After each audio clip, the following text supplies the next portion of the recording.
How to set up alerts for deadlines in monday.com. So first go to your dashboard here, and then choose your workspace and just click on your board. So after that, just click on automate here and click on templates.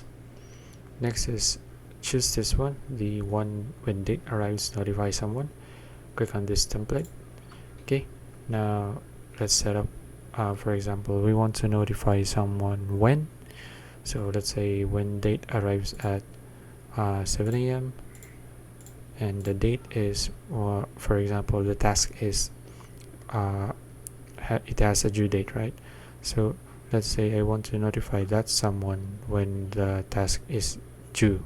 Okay, so just click on due date here and then notify him, and of course type in your text. So for example, I'll just notify him or her and say that do it now. Okay, so this is just an example.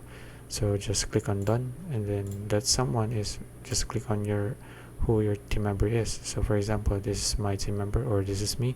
Just click on the name and then just click on create automation. Okay, now when the time comes, that person will get notified. So that's it. If you found this video useful, please like and subscribe for more videos like this. See you in the next one.